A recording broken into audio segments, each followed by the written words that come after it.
नमस्कार दोस्तों, आप सबकी सलामती की दुआ के साथ मैं ऋतु सिंह आप सबका अपने चैनल गुम पन्नों की ज़ुबान पर हार्दिक स्वागत करती हूँ। दोस्तों, जैसा कि आप सब जानते हैं कि आज इंटरनेशनल विमेंस डे है। तो एक बात बताइए, क्या स्त्री और पुरुष को एक दूसरे से अलग करके देखा जा सकता है? नहीं ना। जनक के तौर पर, पति पत्नी के तौर पर, साथी, दोस्त, माँ, बहन, प्रेमी, ये सब रिश्ते स्त्री पुरुष के पूरक ही तो हैं। तो मेरा ये मानना है कि इसी दिन महिला दिवस है और इसी दिन पुरुष दिवस है। रचनात्मक मन अपना ठौर ढूंढता है। इस बार विमेंस डे पर मैं क्या ख़ास करूं? मैं तो आपको चैनल पर कुछ ना कुछ सुनाती ही रहती हूँ। मैंने अपनी दोस्तों को अपने घर पर इनवाइट किया और उनसे मैंने कविता पाठ सुना और उसे रिकॉर्ड करके आप तक पहुंचाने की कोशिश की है। दोस्तों, आज की थीम का नाम मैंने पर्स वालियाँ क्यों रखा है, इसका पता आपको वीडियो के एंड में लगेगा। ज़रूर देखिएगा। तो आप तैयार हैं मेरी सखियों से मिलने के लिए? आइए। महिला दिवस की बहुत बहुत शुभकामनाएं। हेलो, नमस्कार सभी को। Hello happy women's day. सत श्री अकाल जी। आज ਦੇ ਖਾਸ ਦਿਨ ਦੀ ਤੁਹਾਨੂੰ ਸਭ ਨੂੰ ਬਹੁਤ-ਬਹੁਤ ਵਧਾਈ ਹੋਵੇ। नमस्कार, महिला दिवस की सबको बहुत बहुत बधाई।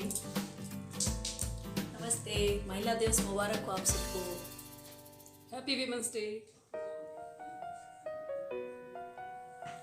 नमस्कार। आज महिला दिवस के अवसर पर मैं प्रस्तुत हूँ अपनी कविता महिला दिवस लेकर। मैं शमिंदर कौर। महिला दिवस। वो मना आई महिला दिवस काव्य गोष्ठी में कविता का वाचन कर और घर आते ही बन गई पति के कोप का भाजक। यूं ही छोटी सी बात का बतंगड़ बना रसीद दिया गया तमाचा उसकी गाल पर और सह लिया उसने भाग्य का लिखा जान। मायने ही बदल गए उसकी प्रेरक कविता के, जिसे मिली थी दाद और चेहरे पर छपी उंगलियों के निशान छुपा रही थी अब वो अलकों के नीचे। और वो सेलिब्रेट कर आई थी वुमेन्स डे। क्या बात। चीफ गेस्ट की भूमिका में देकर लंबा चौड़ा भाषण गिनाकर उसके अधिकारों के साथ कर्तव्य भी बहुत अच्छे। लौटी थी अपने उच्च विचारों की अमिट छाप छोड़। किसे मालूम था बुखार से तपते बेटे को छोड़ आई थी वो आया के हवाले। बहुत अच्छे। और वो बेखबर थी दुनिया से रमी अपने जहान में अनजान। महिला दिवस से सर पर ढोती ईंटों का भार, मजबूरियों का बोझ हल्का करने के लिए 2 जून की रोटी का जुगाड़ करती। कहने को तो आज था महिला दिवस। धन्यवाद। बहुत अच्छे, बहुत अच्छे। नमस्ते साथियों, महिला दिवस के इस अवसर पर मैं आप सबका स्वागत करती हूँ और अपनी एक कविता प्रस्तुत करती हूँ। मैं औरत हूँ। एक रोज़ मुझे बताया गया कि मैं औरत हूँ और बंटी हूँ कई हिस्सों में। हर हिस्सा चूँकि मेरा है तो लाजिम है हर हिस्सा हिस्से की तरह नहीं, पूरी औरत की तरह पेश आए। और ताकीद की गई कि मैं हर हिस्से में मौजूद रहूँ इन पर्सन। समझाया गया कि क्योंकि मैं औरत हूँ और बंटी हूँ कई हिस्सों में तो खुद को मुकम्मल समझने की भूल न करूँ। अंदर से जब कोई आवाज़ उठी तालियां बजा दी गईं, कोई सर उठा ताजपोशियाँ कर दी गईं और मैं कभी नहीं देख पाई खुद को सारे का सारा। वही देखा जो दिखाया गया, आईना देखा तो हिस्सों में नजर आई खुद को। अपने आप को जोर से झटकना मना था, तहजीब के खिलाफ था। पैरहन पर चढ़े सलमे सितारों सा हर हिस्सा मेरे वजूद पर टंगा रहा। नहीं मालूम पड़ा असली रंग जामे का कभी भी। और इस बीच कुछ ऐसा सर्द रहा अंदर का मौसम कि जम गई एहसासों की झील। साल दर साल, सहरा दर सहरा गुजरते, आज अचानक मुड़ी जो इस अनजानी राह पर, तो पाया खुद को खुद एतमादी की हसीन वादी में। फूलों की कतारों में, खिले खिले मौसम में, सांस भर हवा मिली, घूंट भर जिंदगी। ज़रा झटकते ही खिल उठा रंग मेरे जामे का। कतरा कतरा पिघली साफ शफाक झील में, पहली बार देखा अपना अक्स, पूरे का पूरा मुकम्मल।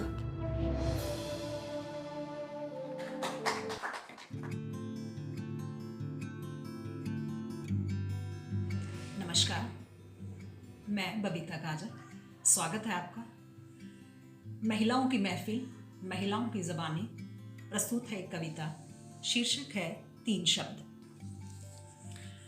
अजी सुनते हो, अजी सुनते हो, ये 3 शब्द मिश्री घोल देते हैं तुम्हारे कानों में। तुम्हारी सारी इंद्रियां कान बनकर झूमने लगती हैं। सिंहासन पर बैठा राजा मुस्कुरा कर देखता है कांटों के ताज से सजी अपनी रानी को। रानी नादान फूल समझकर अंगारों पर दौड़ती है शान से। पैर हो जाते हैं लहू लुहान। जख्मों से निकलने वाला लहू और सिंदूर का रंग एक है, वो हैरान है। उसके मन की तरंगों पर बजने वाली सारंगी बेसुरी हो जाती है। तब वो कहती है कसमसाकर, सुनते क्यों नहीं? तब सब इंद्रियां बहरी हो जाती हैं। अब तुम समझने लगी हो शतरंज की चाल, अपना बनाकर पराये कर दिए जाने का हाल। खुद के अंदर खोज रही हो खुद को। सारी उपेक्षाएं अपेक्षाएं झोली में भरकर अपनी पीठ पर उगाती हो नए पंख, छोटे छोटे। बहुत अच्छे। फिर एक दिन उड़ती हो पंखों को खोलकर ऊंची उड़ान। तुम्हारी सारी प्रतिक्रिया बदल जाती है 3 शब्दों में। मैं खुद को सुनूंगी। तोड़ देती है पिंजरा, नहीं छोड़ती घोंसला। वो तुम्हें देखते ही रह जाते हैं, बोलते हैं कसमसाकर, सुनती क्यों नहीं? यात्रा करते रहे 3 ही तो शब्द थे, और यात्रा करते रहे तुमसे मुझ तक, मुझसे तुम तक। बहुत अच्छे, धन्यवाद। बहुत बढ़िया।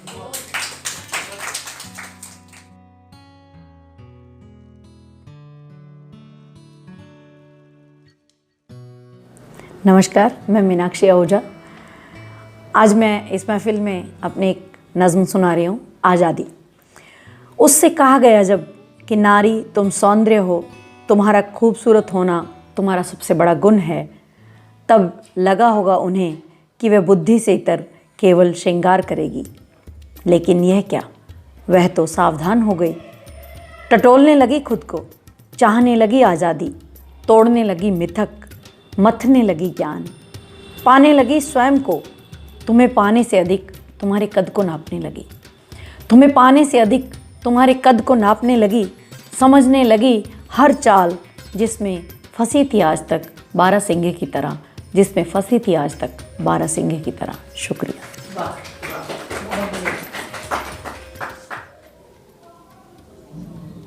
नमस्कार, मैं ममता पुरी। प्रस्तुत है मेरी कविता हाशिए पर पड़ी औरतें।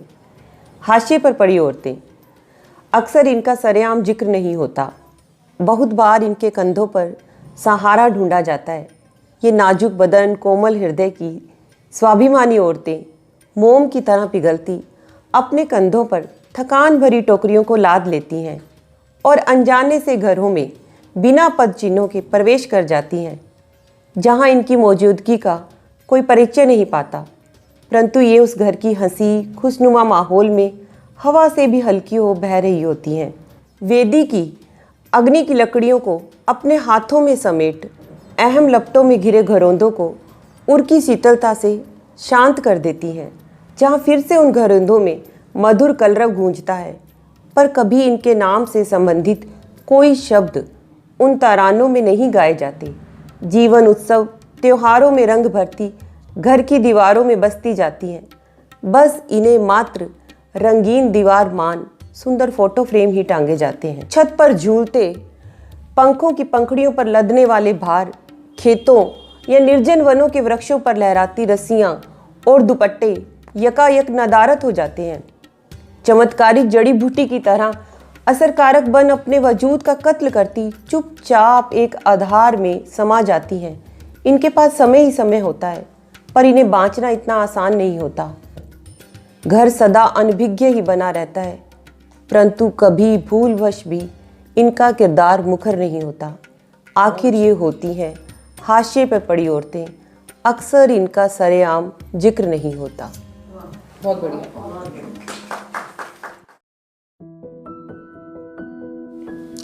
गुम पन्नों की ज़ुबान के माध्यम से मेरी बानगी, मैं ममता आहूजा अपनी कविता लेकर आप सबके सामने हाजिर हूँ। मेरी कविता का शीर्षक है अनुत्तरित। कुछ आवारा से प्रश्न है मेरे। हाँ, ठीक सुना आपने, वो आवारा ही हैं जिनकी परवाह शायद कोई नहीं करता। मैं हर बार सवाल दोहरा देती हूँ। वे कर्ण भित्तियों से टकराते हैं, बड़े शानदार भी लगते हैं, मगर लौट आते हैं अनुत्तरित। मैं द्रौपदी, अहिल्या, उर्मिला के किरदारों का कॉपी पेस्ट कतई नहीं हूँ। मैं गार्गी की तरह तेजस्विनी भी नहीं कि तर्कों से बेध दूँ कर्ण भित्तियाँ सबकी। अपने कोलाहल के परचम से लहराऊं अपना परचम, ये गुण भी नहीं जानती। मैं शेक्सपियर का अति अभिलाषी मैकबेथ भी नहीं कि तोड़ दूं मर्यादा, स्वामी भक्ति एवं चरित्र के गड़े गड़ाए प्रतिमान। मैं तो आज भी बचकानेपन की हिमायती हूँ। मैं तो आज भी बचकानेपन की हिमायती हूँ। क्या बात। मुझे मैली नियत से परहेज है तुम्हारी।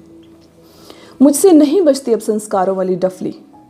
जब तुम्हें अपने पौरुष का ढोल पीटना है, मुझे लौटा दो मेरे घर की तरफ बढ़ते वो कच्चे पक्के रास्ते, वो माँ बाप की गलबहियाँ, चमचमाते दिल वाले भाई की विश्वास वाली पीठ की सवारी। बहुत अच्छा। बेखौफ हो अंधेरे को चीरती मेरे बचपन वाली तस्वीर। ना ना, बिल्कुल ना, बिल्कुल मत रोको, सचमुच ना टोको मुझको। बची रहने दो मेरी सरलता, मेरी तरलता।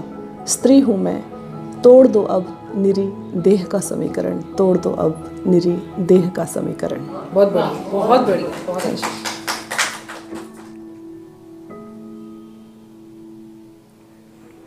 हेलो फ्रेंड्स, सखियों की इस महफिल में स्त्री का प्रतिनिधित्व करने वाली अपनी एक रचना में भी प्रस्तुत करना चाहती हूँ। सुनिए, मेरी रचना का शीर्षक है हुनर होता है स्त्री के पास। खिलौनों की टूट फूट से लेकर कापी और किताबों तक, घर के साजो सामान से लेकर कच्चे पक्के ख्वाबों तक, बिखरे रिश्तों से लेकर के आँख के खारे आबों तक, एहसासों की टूटन से ले नियति के अजाबों तक, हर शय की रिसाइकलिंग का हुनर होता है स्त्री के पास। बहुत अच्छे। संस्कारों की जमी पे रहकर अंबर छू ना जाने वो, एक शजर का फूल तना और शाखें होना जाने वो, रहबर कभी रहनुमा भी है और कभी वो मंजिल है, कथरी के जंगल में भी वो एक सुगंधित कोंपल है। कहानी के हर किरदार में ढलने का फन होता है स्त्री के पास। बिल्कुल। ममता की वो मूरत भी है, संस्कारों का संबल है, घर की छत दीवारें हैं वो नींव का भी पर उसमें बल है। बेटी पत्नी बहन बहू माँ हर रिश्ते का मध्याह्न है नारी, उत्पत्ति पालन और संचालन का जीवित प्रमाण है नारी। व्रत की हर परिधि तक पहुँचने का इल्म होता है स्त्री के पास। अबला अबला कहला कर भी कार्य सबल वो करती है, घोर निराशा के तमसेले आश का द्वीप निकलती है। ना डालो पैरों में बेड़ी यूँ कफस में ना इसे कैद करो, थोड़ी सी जमी थोड़े से अंबर का ना इसके हनन करो। जमी को पंखों में समेट कर उड़ने का बल होता है स्त्री के पास। हर शय की रिसाइकलिंग का हुनर होता है स्त्री के पास। बहुत अच्छे। कहानी के हर किरदार में ढलने का फन होता है स्त्री के पास। व्रत की हर परिधि तक पहुंचने का इल्म होता है स्त्री के पास। जमी को पंखों में समेटकर उड़ने का बल होता है स्त्री के पास। Thank you. बहुत बढ़िया, बहुत बढ़िया।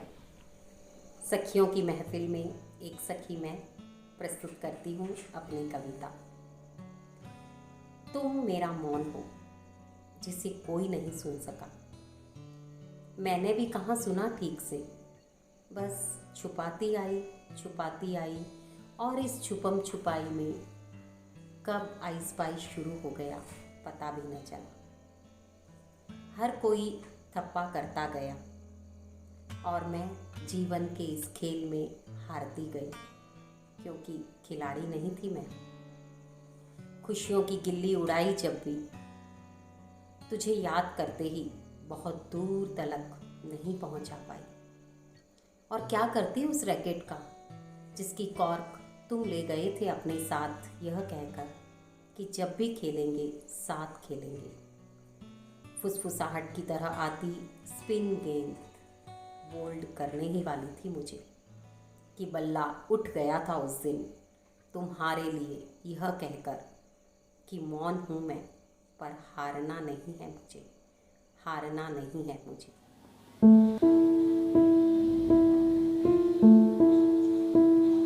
नमस्कार दोस्तों, आज की महफिल का मैं भी एक हिस्सा हूँ और अपनी एक छोटी सी कविता आप सबके साथ शेयर करने जा रही हूँ। रचना का शीर्षक है पिंजरा और ये एक पंजाबी कविता है।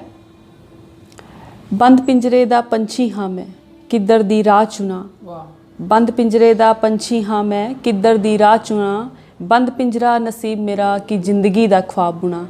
शामां टलियां ते बंद हो जाना, नहीं ते मापियां लई मैं दाग बना। बदल गया संसार सारा, नारा जग रचाया है, बदल गया संसार सारा, लोकां पाठ पढ़ाया है, बदल गए सब नाते रिश्ते, नारा जग रचाया है।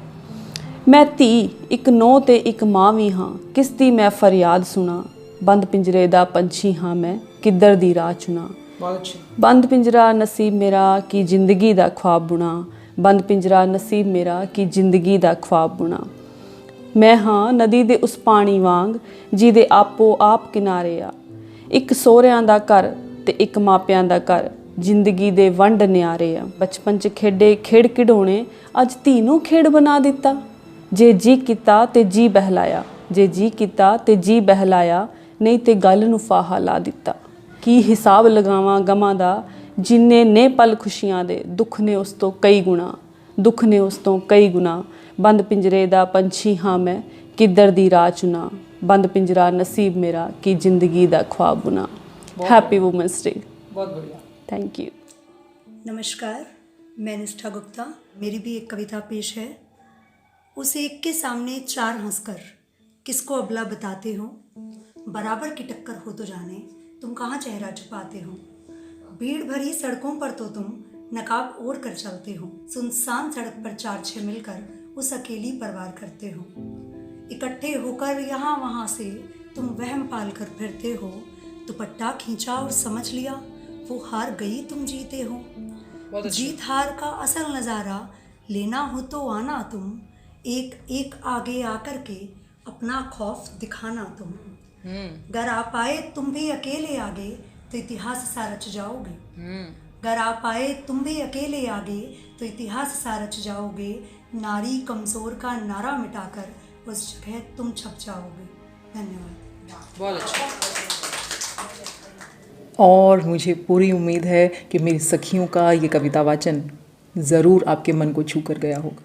दोस्तों, पर्स एक ऐसी चीज़ है जो हर औरत के पास होता है, छोटा बड़ा। किसी किसी को पर्स का पैशन होता है, ऐसा पर्स वैसा पर्स। एक बच्ची जब कोई गेम खेलती है तो उसके पास भी एक पर्स होता है छोटा सा, ज़रूर वो उसमें अपनी छोटी छोटी चीज़ें इकट्ठी करती रहती है। तो पर्स वालियाँ, यही मेरी कविता का टाइटल है।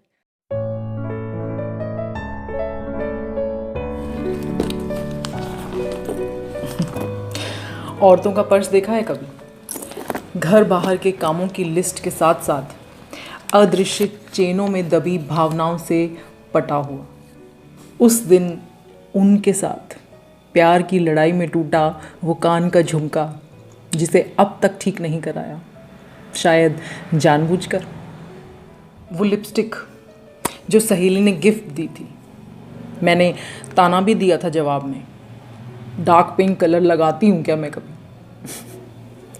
बावजूद इसके पर्स में पड़ी है।